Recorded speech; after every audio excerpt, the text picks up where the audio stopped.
Itu cara mandi junub Nabi, Pak. Itu hadis Bukhari Muslim, muttafaq alaih.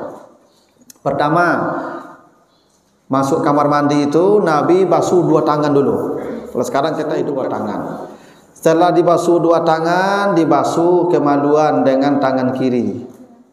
Setelah dibasuh kemaluan dengan tangan kiri ini ditaruh di tanah. Nah, Nabi kebetulan dulu mungkin lantai itu tanah. Nah, sekarang kita cuci pakai sabun. Setelah itu diambil air dengan tangan, lalu diletakkan ke kepala kita, dimasukkan ke seluruh sela-sela rambut kita dengan tangan tadi.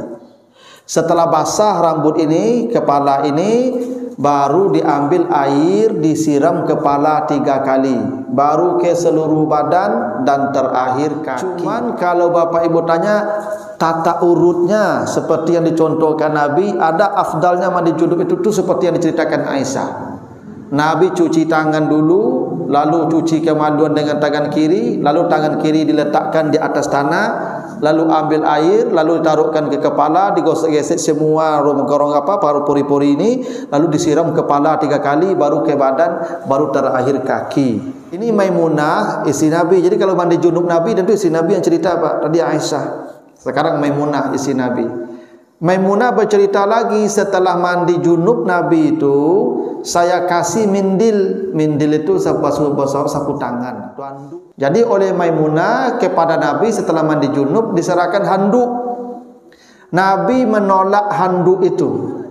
Nabi tidak mau. Lalu Nabi menyeka air yang tersisa di badannya itu setelah mandi junub dengan tangan saja. Itu dia sama, Pak. Wudu itu menghilangkan hadas kecil, ya Pak. Mandi junub menghilangkan hadas besar. Baru berwudu maupun mandi junub, Bapak boleh langsung salat. Bapak habis mandi junub, Bapak tidak perlu lagi berwudu. Habis mandi junub itu langsung salat, tidak perlu wudu lagi, Pak. Karena mandi junub itu lah include di situ. Wudu banyak tak tahu, Bapak. Karena tua terlalu tahu lu tidak tahu. Yang muda-muda banyak nak tahu tata cara mandi junub. Yang para lalu dia mandi kok bandam saya, Pak. Allah basah lah tu.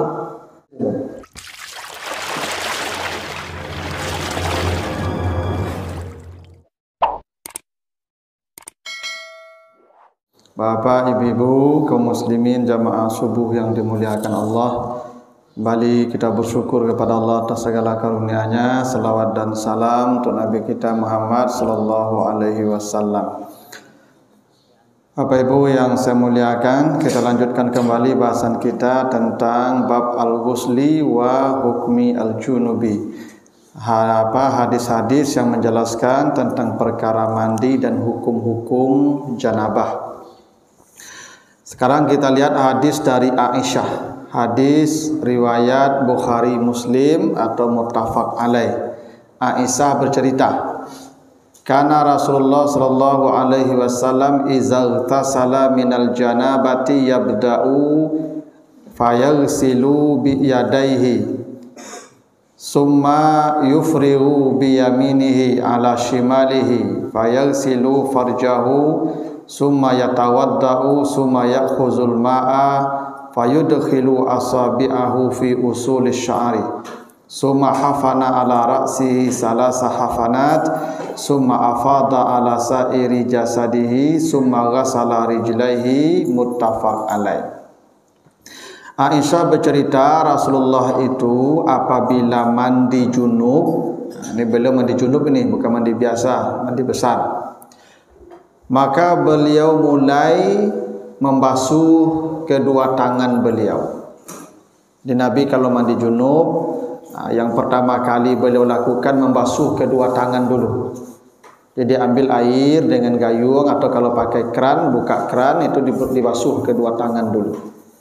Itu pertama Nabi kalau mau mandi junub. Lalu beliau membasuh farad beliau, ya, membasuh kemaluan beliau, ya, dengan tangan kiri. Itu disebutkan bishimalihi. Jadi beliau membasuh farad beliau dengan tangan kiri.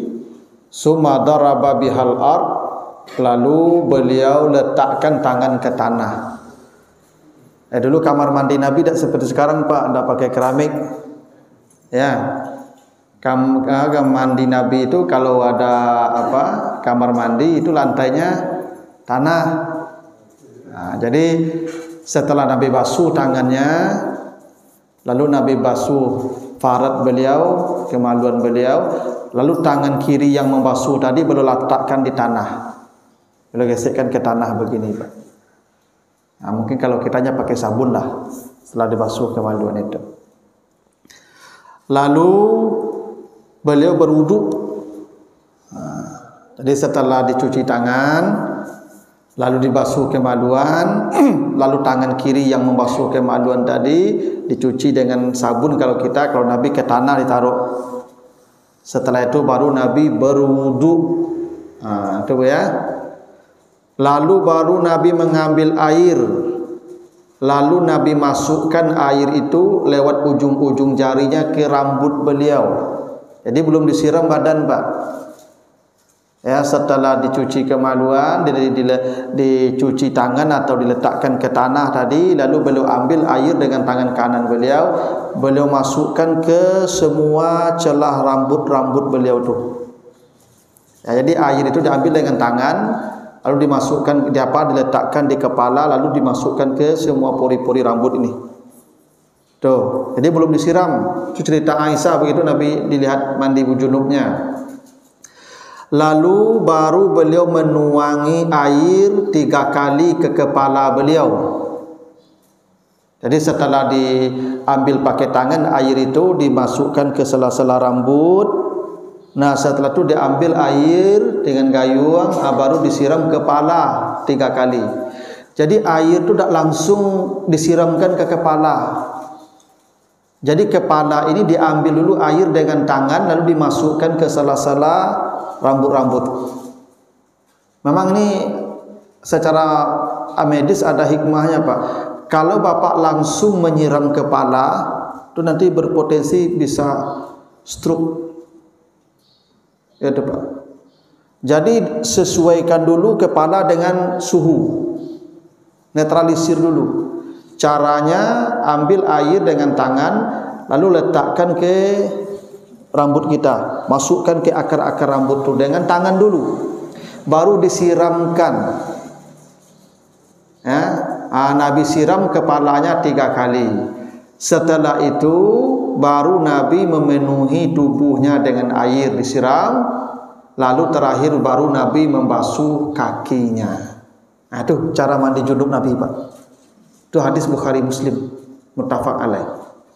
Pertama, masuk kamar mandi itu Nabi basuh 2 tangan dulu. Kalau sekarang kita hidupkan keran, basuh 2 tangan. Setelah dibasuh 2 tangan, dibasuh kemaluan dengan tangan kiri. Setelah dibasuh kemaluan dengan tangan kiri ini ditaruh di tanah. Nah, Nabi kebetulan dulu mungkin lantai itu tanah. Nah, sekarang kita cuci pakai sabun. Setelah itu diambil air dengan tangan, lalu diletakkan ke kepala kita, dimasukkan ke seluruh sela-sela rambut kita dengan tangan tadi. Setelah basah rambut ini, kepala ini, baru diambil air, disiram kepala 3 kali, baru ke seluruh badan dan terakhir kaki. Nah, ini Bapak Ibu kalau awak kan siram gadang langsung Pak. Awak tak gagih mandi kan, ambil air di gayung tu langsung basiram ke badan tu Pak. Ini kalau mau tata urutnya sunnahnya begitu Pak. Maksimalnya mandi junub tu begitu. Ya. Cuman mungkin awak di air banyak, atau mungkin awak mandi pakai shower, ya atau keran wak gadang, atau dulu di pancuran Pak. Pokoknya lah basah badan sadonya lah. Memang tu mandi minimal Pak. Karena prinsip mandi wajib itu isalul ma ya ila sairil jasadi. Yang dimaksud mandi junub itu menyampaikan air ke seluruh tubuh. Itu prinsip mandi junub. Selama sudah basah, berarti dia sudah sah. Cuman kalau Bapak Ibu tanya tata urutnya seperti yang dicontohkan Nabi, ada afdalnya mandi junub itu seperti yang diceritakan Aisyah. Nabi cuci tangan dulu, lalu cuci kemaluan dengan tangan kiri, lalu tangan kiri diletakkan di atas tanah, lalu ambil air, lalu ditaruhkan ke kepala, digosok-gesek semua gorong paru pori-pori ini, lalu disiram kepala 3 kali, baru ke badan, baru terakhir kaki. Nah, ini Pak, cara mandi junub yang paling afdal. Lalu Maimunah menceritakan itu dia summa ataituhu bil mindil faraddahu wa fihi ya waja'ala yang kudu al-ma'a biyadihi. Ini Maimunah istri Nabi. Jadi kalau mandi junub Nabi, tentu istri Nabi yang cerita Pak. Tadi Aisyah, sekarang Maimunah istri Nabi. Maimunah bercerita lagi, setelah mandi junub Nabi itu saya kasih mindil. Mindil itu sapu tangan, itu anduk lah sekarang. Jadi oleh Maimunah kepada Nabi setelah mandi junub diserahkan handuk. Nabi menolak handuk itu. Nabi tidak mau pakai handuk. Lalu Nabi menyeka air yang tersisa di badannya itu setelah mandi junub dengan tangan saja. Ini sama dengan wudu Pak. Wudu itu makruh hukumnya menyekanya dengan kain. Karena mandi junub dan wudu itu dia sama Pak. Wudu itu menghilangkan hadas kecil, ya Pak. Mandi junub menghilangkan hadas besar. Baik baru berwudu maupun mandi junub, bapak boleh langsung salat. Bapak habis mandi junub, bapak tidak perlu lagi berwudu. Habis mandi junub tu langsung salat. Tak perlu wudu lagi Pak. Karena mandi junub tu lah include di situ berwudu. Wudu tadi makruh hukumnya menyapu dengan kain. Karena itu namanya nanti akan menjadi apa? Uran muhajjalin namanya. Ya, nanti wajah orang tu cerah. Jadi orang yang tak melap air wudunya itu nanti wajahnya cerah di akhirat. Dan malaikat nanti tidak bertanya tentang amalnya di akhirat. Langsung dibawa ke surga tanpa ditanya amalnya. Kenapa? Ghurran muhajjalin kata Nabi. Karena wajahnya cerah min asaril wudu. Karena sisa-sisa air wudunya itu menjadi penerang wajahnya. Itu makanya Bapak Ibu ya, jangan disapu air wudu itu dengan kain, kalau mau dengan tangan saja. Dengan kain itu makruh hukumnya, rugi.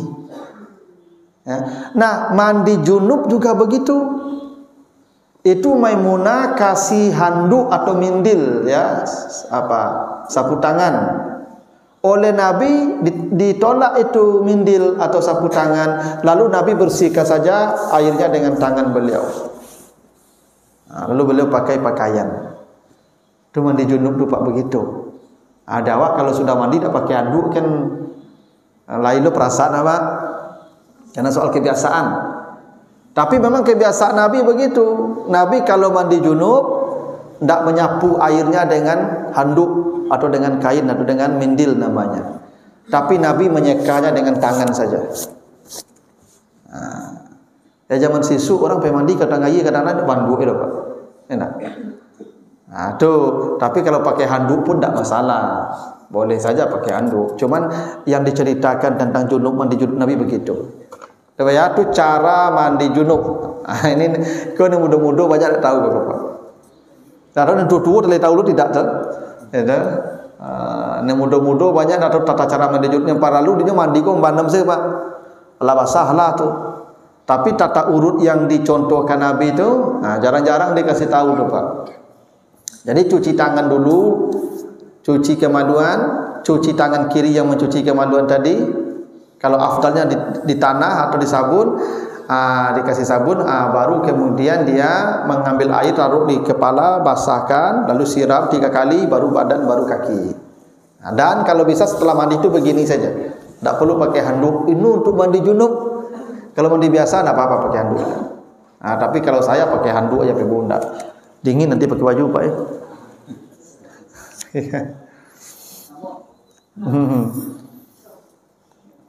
Lalu hadis dari Ummu Salamah. Ummu Salamah ni isteri Nabi juga nih.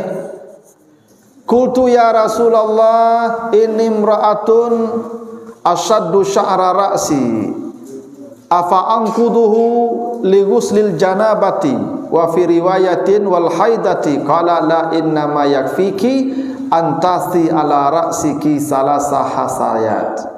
Ini Ummu Salamah tanya, ya Rasulullah, saya ini rambutnya tebal. Ada ibu-ibu rambutnya tebal Pak, sehingga sanggunya kadang. Ya, apakah sanggul saya ini saya lepas kalau hendak mandi junub? Saya haid atau habis berhubungan dengan suami, apakah sanggul saya ini yang saya ikat rambutnya kena tebalnya diikatnya, apakah wajib saya melepaskannya? Kata Nabi, tidak, cukup engkau siramkan saja di atas kepalamu 3 kali. Nah, jadi kalau ada ibu-ibu ini, kan ibu rambutnya tabak, bekuk payah lu mengariang sama dia. Ibu kan begitu tuh, payah KPK kantu kan. Maka siram saja di atas rambut itu 3 kali. Itu boleh, boleh Pak. Walaupun ya kemungkinannya ada bagian rambutnya yang tidak basah nanti. Tapi Nabi sudah membolehkan untuk perempuan saja Pak, perempuan yang rambutnya tebal. Maka perempuan yang rambutnya tebal itu tidak usah membuka sanggulnya. Biarkan saja sanggul itu disiram saja 3 kali di atas kepalanya. Itu ini khusus supaya kasus seperti Maimunah yang rambutnya sangat tebal sehingga kesulitan nanti dia mengeringkannya kalau dibuka lagi, lalu diurai lagi, lalu dikeringkan lagi. Siram sajalah di atasnya itu. Tapi kalau saya menyarankan ibu untuk hati-hati, walaupun ini hadisnya boleh, ya dibasuhlah semua supaya lebih nyaman. Tapi kalau dikatakan boleh, boleh Pak. Ya. Lalu hadis berikutnya, hadis dari Aisyah juga, hadis riwayat Abu Dawud. Inni la uhillul masjida li haidin wala junubin. Kata Nabi, saya tidak menghalalkan. Nah, berarti kalau tidak menghalalkan haram itu. Saya tidak menghalalkan masjid untuk orang haid dan orang junub. Hadis Abu Dawud. Kata Nabi, saya tidak menghalalkan, berarti haram tuh, masjid untuk orang haid atau orang junub. Makanya Bapak Ibu, ibu-ibu yang haid, bersabarlah, tidak usah ke masjid walaupun untuk dengar ceramah. Kalau mau di teras atau di luar boleh, tapi masuk area masjid tidak boleh. Ada memang pendapat mengatakan boleh perempuan zaman sekarang masuk masjid walaupun dalam keadaan haid, karena sekarang sudah ada pembalut yang aman, tidak akan tercecer darah lagi. Dulu dilarang karena takut darah tercecer karena tidak ada pembalut. Bukan soal darah tercecer atau tidak. Ibu sedang haid itu najis, ibu itu najis. Ya. Makanya ibu tidak boleh pegang Quran kan? Kan tidak boleh ibu pegang Quran ketika haid. Ibu sedang haid itu status ibu najis, bukan berarti najis seperti kotoran. Nah, status ibu najis ainiyah namanya, najis maknawiyah namanya. Karena itu kata Nabi, kata Allah, fa'tazilun nisa, ya, fil mahid, jauhi perempuan dalam keadaan haid itu. Jangan dekati dia. Jangan dekati itu maksudnya ibu. Jangan diusir ibu di kamar ketika sedang haid itu. Jangan mendekati, jangan melakukan hubungan karena dia dalam keadaan kotor. Ibu masuk masjid walaupun ada pembalut, tapi darah ibu sudah keluar ke bagian tubuh ibu luar. Kalau di dalam darah kita banyak, kotoran banyak dalam tubuh kita, cuma tidak keluar. Nah, itu darah ibu sudah keluar. Ibu bawa najis. Masjid ini tempat yang suci, makanya Nabi Musa ketika masuk ke lembah tua itu lembah suci, itu kata Allah ke Musa, fakhla'na alaika Musa, tolong tinggalkan sandalmu di luar.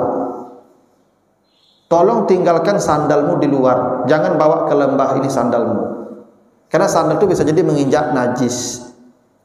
Nah, ibu sekarang bawa najis ke dalam masjid. Pasti di pembalut tu ada sudah terserap darah itu. Makanya kata Nabi, saya tidak menghalalkan masjid untuk orang haid. Ibu-ibu kalau ketika haid itu tidak ke masjid pun tidak ada masalah. Ya. Bahkan bisa jadi amal-amal ibu yang biasa ibu lakukan ketika suci, terus pahalanya Allah alirkan kepada ibu. Kan haid itu penyakit. Ya nak? Yas'alunaka 'anil mahid. Ya, mereka bertanya kepadamu tentang haid. Katakan haid itu azab, haid itu sakit, penyakit. Berlaku hadis At-Tirmizi atau hadis Bukhari juga, iza maridal abdu aw safara kutiba lahu makana ya'malu muqiman sahihan. Kalau ada orang sakit atau musafir, maka pahala-pahala amal yang biasa dia kerjakan ketika sehat dan ketika mukim tetap Allah catatkan pahalanya. Ibu ketika suci selalu salat berjamaah atau selalu ibu mendengarkan taklim pengajian. Sekarang ibu haid, tetap pahala pengajian dikirimkan untuk ibu itu. Karena haid itu sakit namanya, penyakit. Allah sebut begitu, haid itu penyakit. Jadi jangan bapak ibu memaksakan diri kalau haid sudah. Itu dari Allah itu uzurnya. Karena masjid tidak dihalalkan bagi orang haid. Begitu juga orang junub. Itu Pak, kenapa? Saya tidak tahu Pak, kita ustadz kita, gadim kita, kamarnya di mana Pak? Data saya aman. Kan ada kamar gadim nih, kamar ustadz di sini Pak, di samping mihrab. Nanti pintunya harus dibikin keluar tuh Pak. Jangan pintunya keluarnya masuk ke dalam masjid. Boleh jadi dia mimpi basah malam. Maka dia tidak boleh lewat area yang suci nih. Dia junub. Dia harus pintu belakang keluarnya untuk mandi. Karena masjid tidak halal bagi yang junub. Dia junub. Makanya desain masjid itu, pintu untuk ustadz atau gharib yang tinggal di masjid itu harus dibikin di luar, pintu masuk keluarnya satu. Supaya ketika dia junub, dia tidak melewati area ini. Ini area suci namanya Pak. Tuh ketetapannya begitu. Nah hadis berikutnya, ini hadis dari Aisyah. Kuntu aghtasilu ana wa Rasulullah min ina'in wahid takhtalifu aidina fihi minal janabah. Ini hadis Bukhari Muslim. Kata Aisyah, saya mandi junubnya bersama Nabi. Dulu kan pernah saya katakan, Bapak ya, ini hadis saya begitu. Kalau ada air satu ember nih, ini kita junub suami istri, tidak boleh mandi bergantian. Kalau mandi bergantian, mandi orang pertama sah, mandi orang kedua tidak sah. Kan dia mandi dari sisa air yang dipakai oleh orang junub, namanya mustakmal, tidak boleh lagi dipakai. Kecuali airnya mengalir. Ya, di dalam bak itu atau ember itu dihidupkan keran. Hidup keran itu diambil pakai gayung, itu tidak apa-apa, itu tidak sisa namanya itu Pak.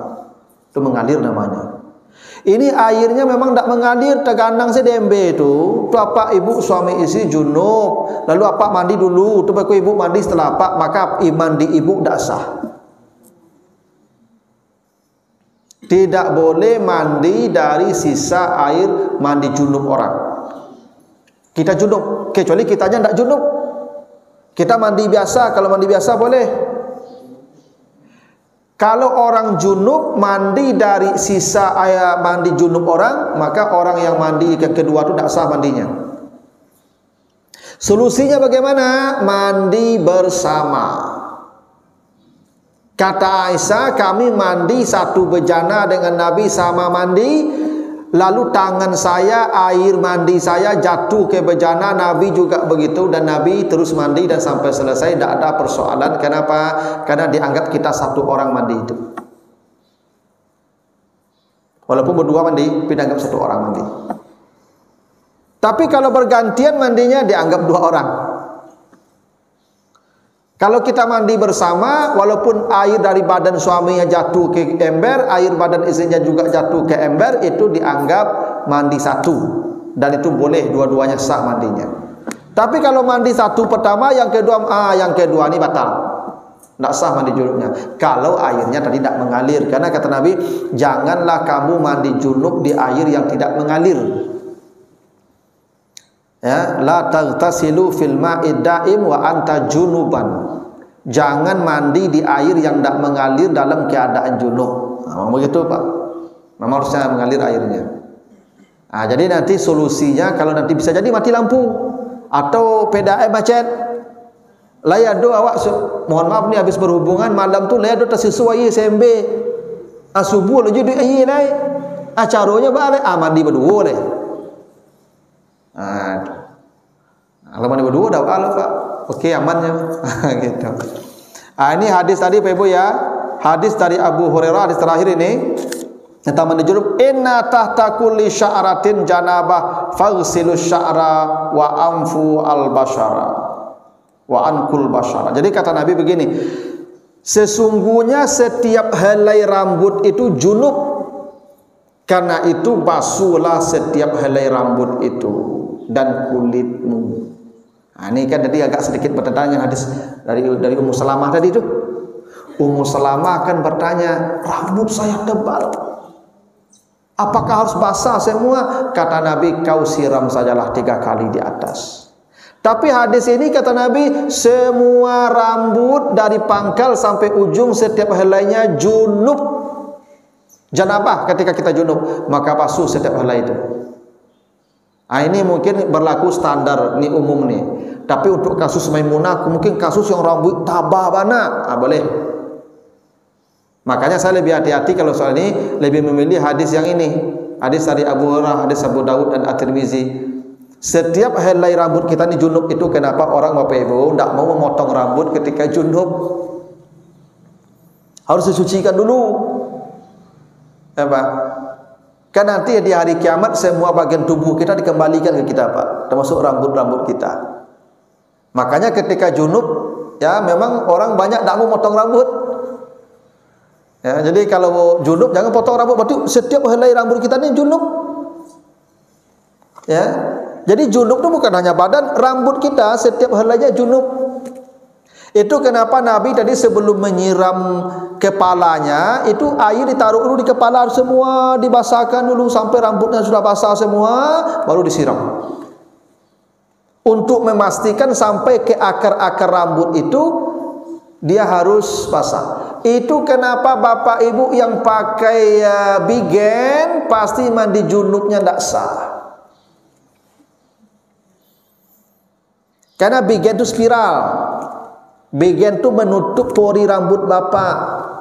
Itu maka orang kalau berbigen, kalau panjang rambutnya balang Pak, separuh hitam, separuh putih.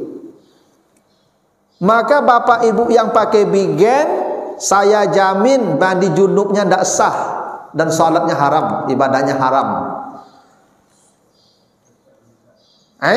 Karena kata Nabi setiap helai rambut itu, mau dia Pak yang berambut rancak tu Pak, hendak berambut lah itu. Ya dah, lawan rahsia Pak mandi junub tu hendak berambut. Kau yang berambut, pokoknya Pak yang rambutnya lah mulai putih jadi bigen je Pak. Dia salah lain. Beko apa bigen rambut apa lupu apa pasal Pak dah tua, sangko apa BG baru kan, awak akan mati lah.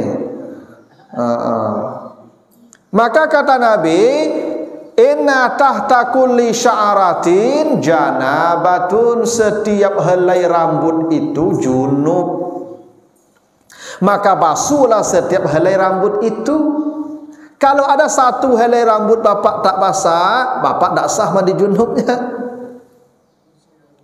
Itu kenapa ni mudah-mudahan mandi junub itu memang hati-hati, jangan disiram-siram ke apa capek-capek itu, dibasahan rambut sampai ke akar-akarnya ni.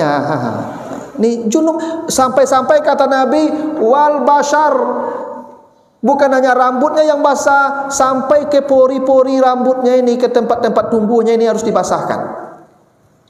Itu kenapa Bapak Ibu, kalau Bapak Ibu misalnya habis mencat, kan cat tembok tu kan menempel ke tangan begitu tu. Tu mandi junub tidak dibersihkan, tidak sah mandi junub apa? Karena kulit ini juga wajib kena air. Ya. Nah, jadi Bapak Ibu yang pakai bigen, saya ingatkan ini sekali lagi, yang pakai bigen pasti wudu apa? tak sah nanti junubnya. Wudunya tak sah juga tuh Pak. Nah, pakai piken. Itu kenapa ibu kalau pakai make up mandi junub buka make up itu, karena make up itu waterproof, anti air, apalagi pondasinya pakai pondasi enggak ibu? Ayah lagi lalu tua ke mana nenda? Ikut yang muda-muda ke? Ya tak? Make up itu kan pakai pondasi, pondasi itu waterproof, air tak sampai ke kulit ibu. Bukan hanya semua rambut, hatal bashar, sampai ke kulit pun kena. Ini kan sering nih Pak. Ini pengantin baru, apa namanya itu, marapulai ya, beradik. Itu wajib dibuka itu make upnya zuhur itu. Tak bisa dia berwuduk sudah make up dulu Pak Ibu, karena kulitnya tak basah. Ada lipstick itu waterproof. Sebagian, mohon maaf nih, ibu misalnya junub, kapai karaju junub misalnya kan, kan muda-muda kok junub, tunjuk di ibu pasang lipstick bukan sini, nggak sah mandi junub ibu, karena bibir ini kulit luar, ke wajah namanya kok Pak. Buka lipsticknya, buka make upnya. Karena semua rambut wajib karena air, semua kulit wajib karena air. Itu ketentuan mandi junub itu begitu Pak. Itu maka saya bilang ini mandi serius. Nah, tapi tidak tahu Pak, anak daro itu Pak, entahlah kadang telah sembahyang zuhur tidak. Mulai balik dia di panggung jam sabale Pak sampai asar dak turun-turun di panggung Pak. Malu aja tu. Jadi ini jangan diingatkan anak-anak kita yang akan jadi marapulai Pak Ibu. Jangan sampai solat kita ni ya tertinggal gara-gara hanya pesta. Tak ada alasan pesta tu bisa meninggalkan salat Pak. Ya tu. Buang make up tu zuhur tu. Kalau ndak kok kayak yoyo mungkin jam 3 atau setengah 3 tu buang leh. Semayang leh. Beku ustaz tak usah pakai make up sampai sore leh. Kau nak bayi make up tu dek mahal mungkin ya kan sekali pasangnya barang kini Pak ada 2 juta, 3 juta ibu. 3 juta sekali pasang kan dibuang ustaz pada masuk neraka.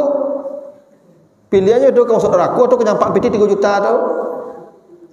Kalau pasang make up, saya tak yakin pasang make up tu jam 2 ni ibu, pasti pasang make up jam 9 tu mah. Tak yakin abunya berwuduk jam 9 tahan make up sampai jam 1 jam 2 tu. Ini coba bayangkan ibu, kita berumah tangga, hari pertama berumah tangga dimulai dengan maksiat kepada Allah. Di mana sakinah akan datang?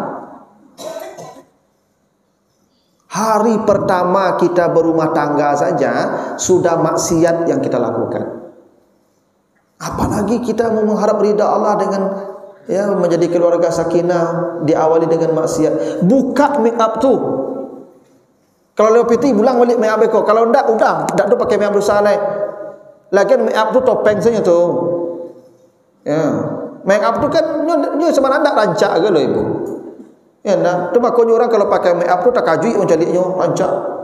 Beko dibuka make upnya tak kajui lo balik. Minta untuk kilo itu. Macam kan membohongi orang wak nama tu. Ya Pak. Begitulah Bapak Ibu ya. Silakan Bapak Ibu kalau ada pertanyaan silakan nih. Yang pertama berkaitan dengan tema yang ketiga. Yang pertama itu berkaitan dengan tema di mana letaknya di dalam wudhu sewaktu kita mandi wajib. Karena ada saya pernah membaca itu ada wudhunya dalam rangkaian mandi wajib itu. Terus yang kedua adalah pertanyaannya di luar tema, yaitu barusan saya mendengarkan pengajian dari Ustaz Adi Gunawan. Di antara 2 sujud itu yang kita baca ada 7 doa gitu kan.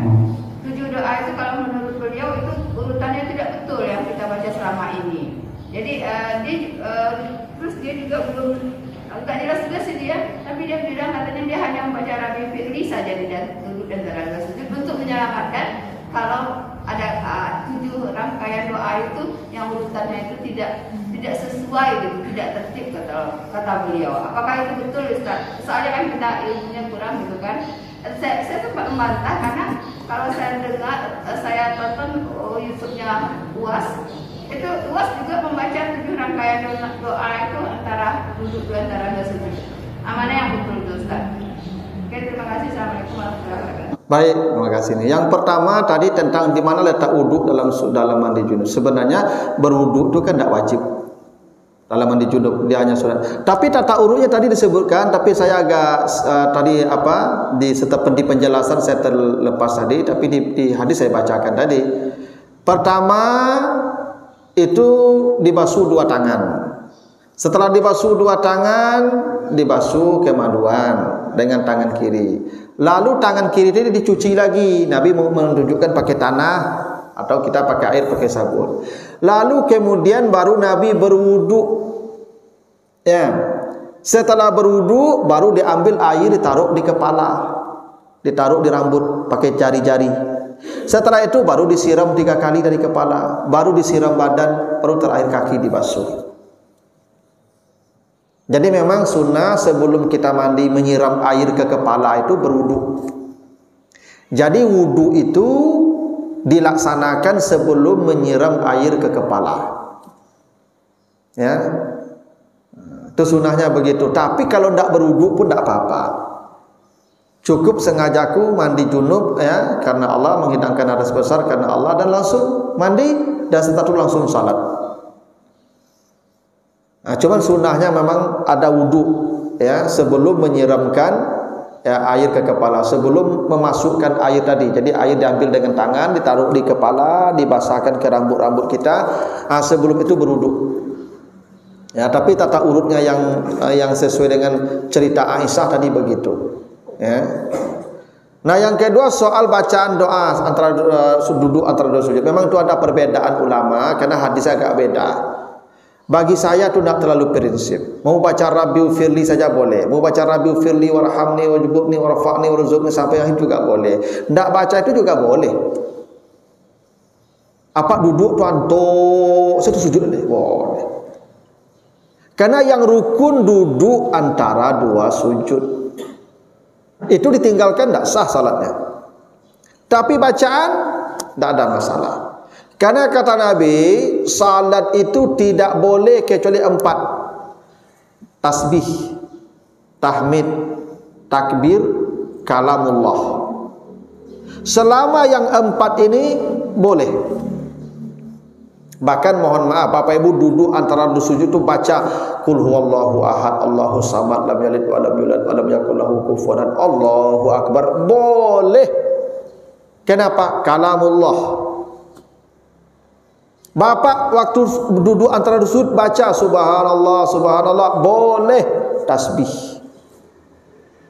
Salat itu hanya boleh 4 kecuali di rukun kauli yang sudah tidak boleh lagi diubah, seperti Al-Fatihah, seperti tahiyat akhir, seperti salawat, seperti salam, itu tidak bisa diubah. Lain daripada itu selama tasbih, tahmid, takbir, kalamullah boleh. Ibu bapak sujud tidak perlu baca subhanallah subhana rabbiyal a'la, baca rabbana zalamna anfusana, boleh Ustaz? Boleh. Karena kalamullah. Karena salat itu doa. Salat itu maknanya doa. Maka banyakkan doa, banyakkan tasbih, banyakkan tahmid, banyakkan takbir. Selama yang 4 itu boleh, cuman kan ada aturannya. Sallu kama ra'aitumuni usalli. Salatlah kamu seperti kamu lihat saya. Dan sahabat lihat Nabi ketika sujud baca ini, dengar, ketika ruku baca ini, ketika duduk antara sujud baca ini. Kita ikuti supaya lebih dekat dengan salat Nabi. Tapi kaidah umum, salat boleh selama tasbih, takbir, tahmid, kalamullah. Itu prinsip umum. Jadi bagi saya itu tidak terlalu penting kita berdebat di situ, menghabiskan energi itu. Ya, ditinggalkan juga tidak apa-apa, Pak. Kecuali yang rukun kita berbeda itu perlu kita diskusi panjang. Lihat ada mana hadis yang paling kuat, di mana kok bisa berbeda soal prinsip. Prinsip tidak boleh berbeda. Furu'iyah silakan berbeda, tidak ada masalah, Pak. Yang susahnya kita ni begini, Pak, saling caci maki ni saya yang tak suka ni, Pak. Beda kawan sedikit langsung dicap begini, langsung dicaci. Di media sosial juga begitu, Pak. Itu yang tak boleh. Yang penting kita beramal ada dalilnya. Mana dalil yang kita anggap, kalau ada dalil 2-3 yang berbenturan, kita ambil mana dalil yang paling kuat. Kalau berbeda memahami itu hal yang biasa dan wajar. Namanya juga fikih. Fikih itu pemahaman. Pemahaman itu bisa benar bisa salah. Yang benar pahala 2, yang salah pahala 1. Dua-duanya masuk surga. Begitu kalau beragama tuh, ya. Makanya saya tidak pernah mengajarkan jamaah untuk kalau ada yang berbeda lalu kita caci maki, kita salahkan, itu tidak boleh tuh, Pak. Biarlah dia dengan amal dia, dengan dalil dia, dengan pemahaman dia, silakan kita hormati. Kita berbeda ya kita pakai dalil sendiri. Kalau kita tidak tahu, tanya kepada siapa yang mungkin kita bisa ikuti, yang kita percaya. Dalam beragama itu begitu harusnya, Pak. Namun sekarang kan ada ustaz-ustaz sebagian yang senang heboh.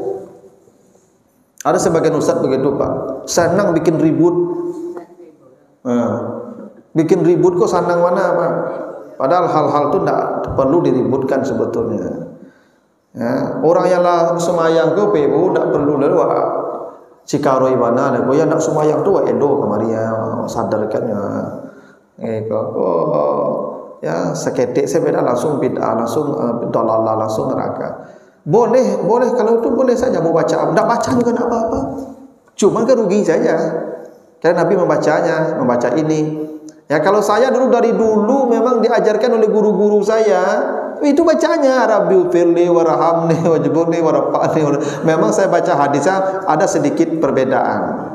Tapi itu tidak prinsip bagi saya.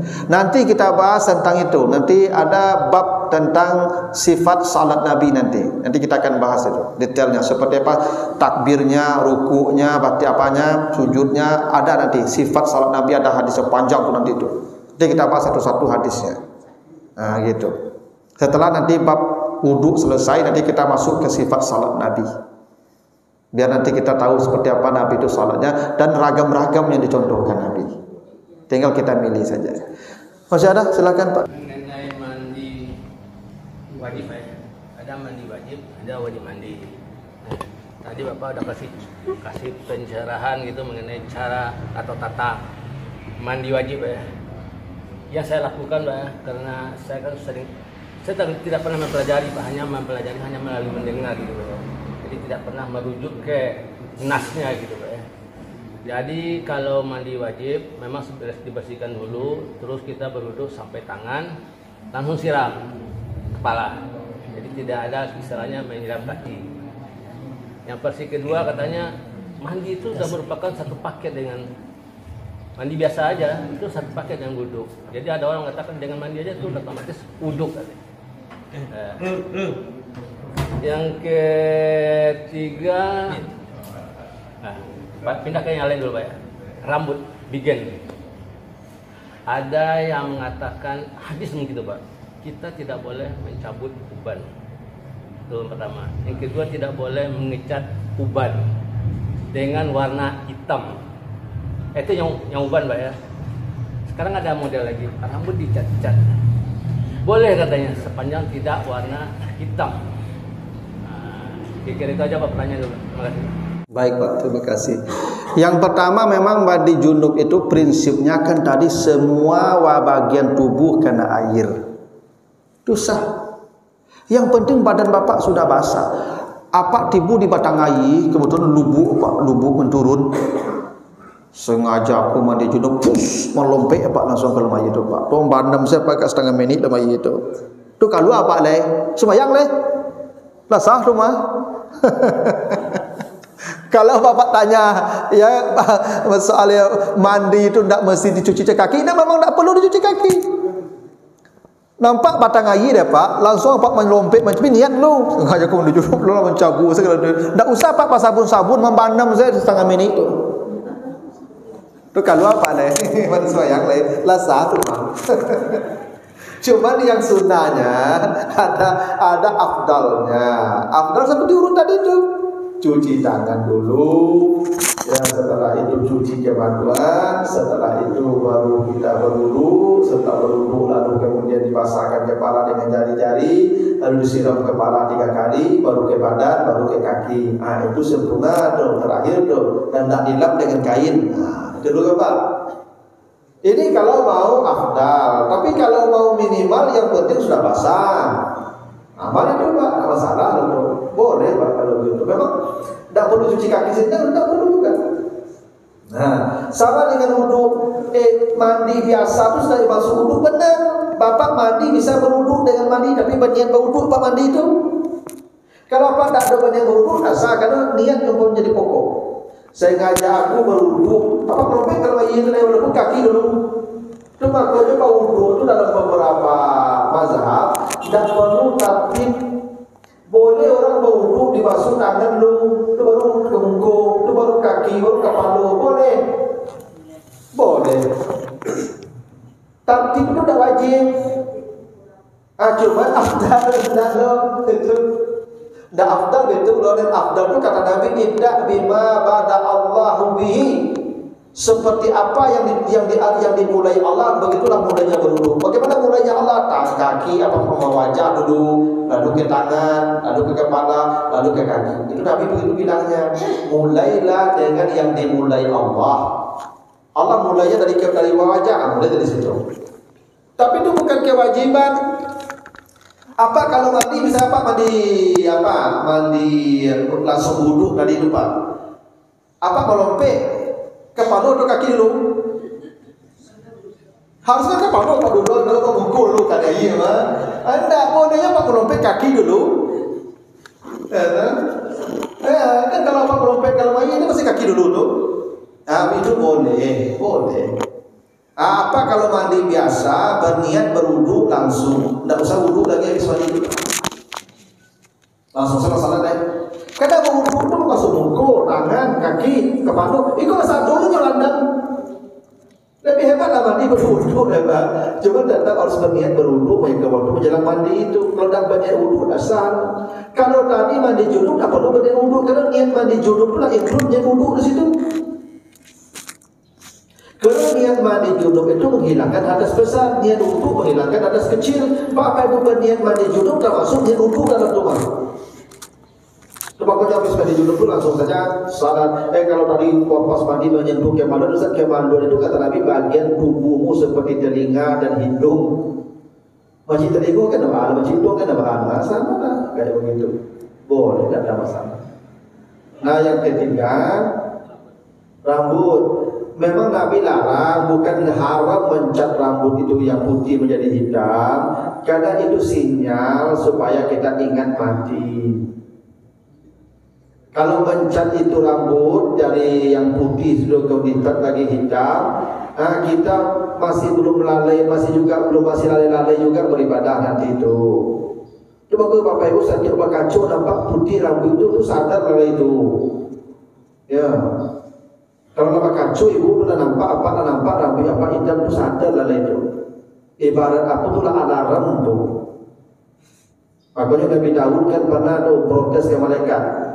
Nabi itu kan berkawan dengan malaikat maut Pak. Coba total tuh malaikat maut Nabi Daud tuh Pak. Kecil Nabi, aku besok ke kamar cabut nyawa aku kita tahu deh, siapa aku. Jadi si malaikat maut. Tiba-tiba siapa? Tiba hari haya 4 tiga aja. Kecil Nabi dulu pada kecil kan lagi tahu lu jauh hari dah balik dia di bola kecil Nabi tuh rambut yang putih itu dulu lagi tahu lagi. Jadi rambut apa yang putih itu tuh itu nasinya aku dicat Pak Dubo ya Pak mati ibu. Udah tak usah dicat. Tapi kalau dicat ya selama tidak anti air tadi boleh. Ibu-ibu mencat rambut boleh tak? Boleh. Katanya Aisyah itu mencat rambut. Tapi mencat rambut itu untuk dipamerkan kurang di luar, untuk suami sih di dalam rumahnya. Kalau bisa ibu kok mencat rambut di hari, Senin kuning, ya Selasa biru, ya Rabu ya hijau. Tapi rambut ibu kok bertukar di hari warna apa? Boyo apa? Kalau mandinya kalau rumah menjadi warna rambut ibu setiap hari kan? Boleh. Kalau ibu mencat rambut untuk suami. Yang tak boleh itu mencat rambut dipamerkan ke orang itu namanya tabarruk gitu. Kalau ke suami apa salahnya? Dicat rambut tuh. Tapi kalau dicat jangan yang waterproof, jangan yang spiral yang seperti weekend tak sama di junub ibu. Pacar, ini enak, itu boleh. Karena dia tak menutup pori rambut. Gitu Pak. Ya tadi kan selama tidak menurunkan rambut itu junub. Kalau henna itu dia pacar, dia biasa seperti tidak ada menutup rambut.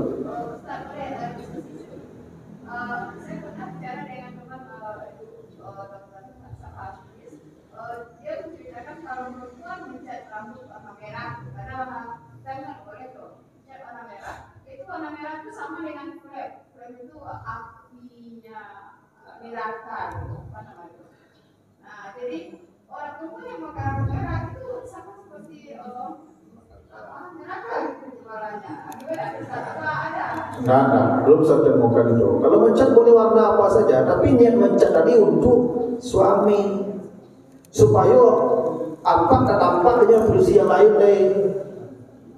Dia mencari orang ibu berduka di hari itu nyala hilang pengananya langsung apa tuh. Kalau itu udah bahaya, ya kan? Ancaman.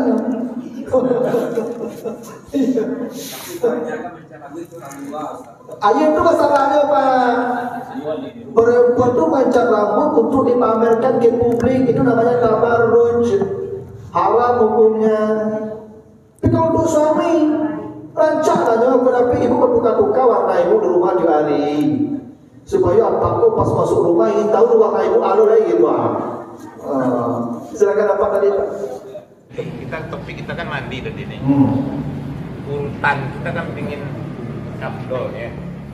Kalau saya tadi saya itu kaki yang pertama. Jadi tadi Ustaz bilang kaki yang terakhir. Nah saya pingin abdol ya karena ada dokter mengatakan, dokter jantung itu yang lebih baik itu kaki dulu. Jadi tidak kalau disiram itu pengaruh apa tersentak atau apa ya. Jadi itu satu pertanyaan saya. Jadi saya ingin abdolnya aja, saya udah lakukan urutan itu, jadi terbalik gitu, kaki duluan. Yang kedua, ada bagian tubuh kita ini yang tidak bisa kena air karena dokter ya, kena penyakit. Dokter nyarankan jangan kena air. Yang kedua, kalau kita pakai Handyflush, Handyflush itu kan tutup mati. Nah, ini gimana nih hukumnya? Ustaz, makasih. Dari mandi tadi, topik kita kan mandi tadi nih. Urutan kita kan pingin abdol ya. Kalau saya tadi saya itu kaki yang pertama. Jadi tadi Ustaz bilang kaki yang terakhir. Nah saya pingin abdol ya karena ada dokter mengatakan, dokter jantung itu yang lebih baik itu kaki dulu. Jadi tidak kalau disiram itu pengaruh apa tersentak atau apa ya. Jadi itu satu pertanyaan saya. Jadi saya ingin abdolnya aja, saya udah lakukan urutan itu, jadi terbalik gitu, kaki duluan. Yang kedua, ada bagian tubuh kita ini yang tidak bisa kena air karena dokter ya, kena penyakit. Dokter nyarankan jangan kena air. Yang kedua, kalau kita pakai Handyflush, Handyflush itu kan tutup mati. Nah, ini gimana nih hukumnya? Ustaz, makasih. Nah, jadi begini Pak, soal tata urut itu tadi hadis Aisyah jelas begitu. Mulai dari mencuci tangan, tapi memang tidak boleh menyiram langsung. Memang tidak boleh menyiram langsung Pak. Memang Nabi tidak pernah mencontohkan menyiram langsung. Sebelum disiram pun Nabi kan berwudu dulu, dibasuh kemaluan, lalu berwudu, lalu diambil air dengan tangan, dimasakkan rambut dengan tangan dulu. Karena sesuai suhu badan begitu dengan air, baru disiram lagi. Tidak boleh langsung disiram. Betul Pak, secara medis itu bermasalah. Makanya saya selalu melakukan itu dari bawah dulu. Ayah tidak apa-apa juga Pak. Kan prinsip tadi menyampaikan ke seluruh tubuh. Ya, asal sampai ayah kalau dapat satunya tidak boleh itu sah. Cuman dari hadis Aisyah begitu tata urutnya. Yang kedua, Bapak kalau luka ada perban, tidak perlu Bapak mandi junub itu pakai air. Jangan mandi junub dulu, tayamum dulu. Tayamum setiap salat tayamum. Tidak perlu berwudu. Kan begitu, kalau kamu berhadas, apakah itu hadas besar, hadas kecil, kuntum marda, kamu sakit, maka fatayammamu, kamu berwudu, kamu bertayamum. Nanti Bapak setelah suci, setelah selesai sakitnya, Bapak baru mandi junub.